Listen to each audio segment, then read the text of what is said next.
Praise the lord. ఈరోజు వాక్య భాగం యెషయా గ్రంథం 61వ అధ్యాయం 9వ వచనం.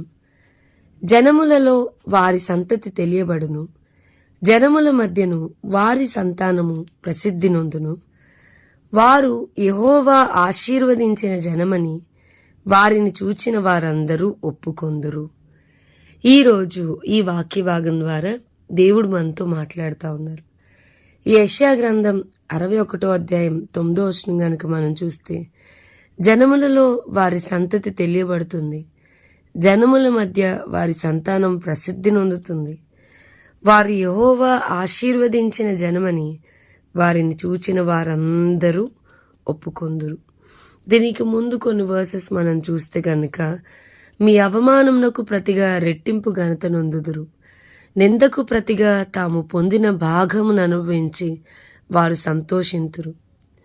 వారు తమ దేశములో రెట్టింపు భాగమునకు కర్తలవుదురు, నిత్యానందము వారికి కలుగును.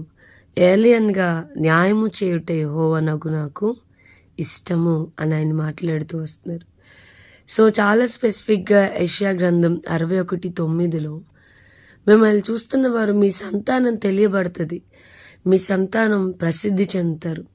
మిమ్మల్ని చూస్తున్న వారు యెహోవా ఆశీర్వదించిన జనమని చూసిన వారందరూ కూడా ఒప్పుకుంటారు అని ఎంతో స్పెసిఫిక్గా దేవుడు మాట్లాడడం మనం చూస్తాం.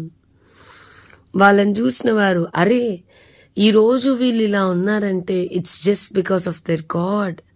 వాళ్ళ దేవుడురా, వాళ్ళ దేవుడు వాళ్ళ పక్షా నుండి వాళ్ళని ఆశీర్వదించాడు. వీళ్ళు ఆశీర్వదించబడిన వారిని చూసిన ప్రతి ఒక్కరు ఒప్పుకుంటారంట. ప్రసిద్ధి కలిగేలాగా దేవుడు చేస్తాడు, అందరికీ తెలిసేలాగా దేవుడు చేస్తాడట. ప్రభా నాకు ఇక్కడ అవమానం జరిగింది, ప్రభా నాకు ఈ నిందని వేశారు అని అనుకుంటే ఆయన అంటా ఉన్నాడు, నిందకు అవమానానికి రెట్టింపు ఘనత నేను ఇస్తాను.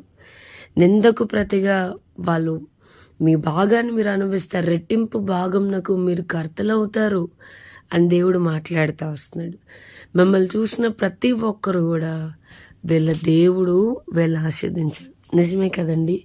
ఎట్ ది ఎండ్ మనం హెచ్చించబడ్డప్పుడు మనము కాకుండా మన దేవుడు హైలైట్ అయ్యేలాగా అదెంత గొప్ప భాగ్యం. మనల్ని చూస్తున్న ప్రతి ఒక్కరూ అరే వీళ్ళ దేవుడురా ఈరోజు ఈ స్థితిలో ఉన్నారంటే అని అనిపించుకునుట ఎంత గొప్ప భాగ్యం. మనం యోసేఫ్ గారి యొక్క జీవిత చరిత్ర చదువుతూ ఉంటే బైబిల్లో ఆయన యొక్క బయోగ్రఫీ కనుక మనం చూసుకుంటా వెళ్తే,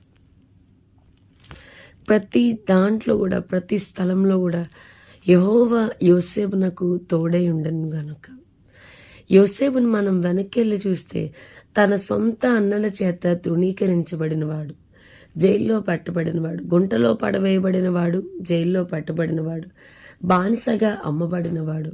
ఇలాంటి వ్యక్తి అసలు ఎలాగా ఆ దేశంలో ఒక పెద్ద అధికారిగా మార్చబడతాడు?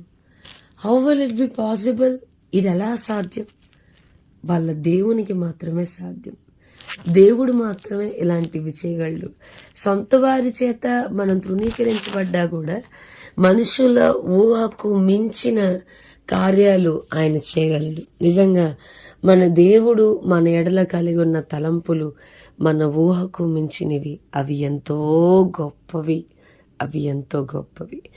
ప్రతిరోజు మనం ప్రార్థన చేసుకుందాం, ప్రభా మమ్మల్ని చూస్తున్న వారు వీళ్ళ దేవుడు వీళ్ళని ఆశీర్వదించాడు అని ఒప్పుకునేలాగా మమ్మల్ని ఉంచు ప్రభా.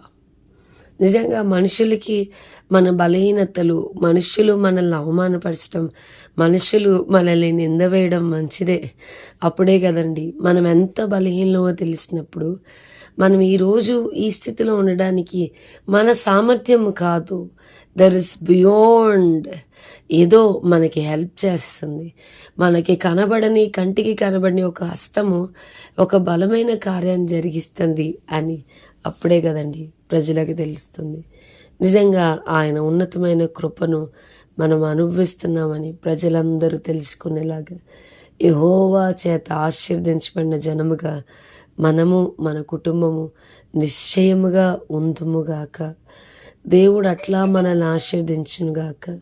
మన అవమానమునకు ప్రతిగా రెట్టింపు ఘనత ప్రభు మనకిచ్చునుగాక. మన నిందకు ప్రతిగా మనము రెట్టింపు భాగము మనం పొందుకొందుముగాక. దేవుడే మన పక్షంగా న్యాయం కనపరచునుగాక. మన క్రియలు ప్రజల ఎదుట మనల్ని గాక మన ప్రభువునే కనపరిచినట్లుగా మన ముందుముగాక. దేవుడు అలాంటి శ్రేష్టమైన కృపను మనకిచ్చునుగాక. ప్రార్థన చేసుకుందాం. ప్రభా, ఈరోజు వాక్య భాగం ద్వారా మీరు మాతో మాట్లాడినందుకు వందనాలు. వాక్యం విన్న మా ప్రియులైన వారిని అందరినీ దీవించి ఆశీర్వదించమని, ఈ వాగ్దానం మా అందరి జీవితాల్లో నెరవేర్చబడునుగాక అని వేడుకుంటూ యేసు నామమున అడిగి వేడుకుంటున్నాం తండ్రి. Amen. God bless you and have a blessed day.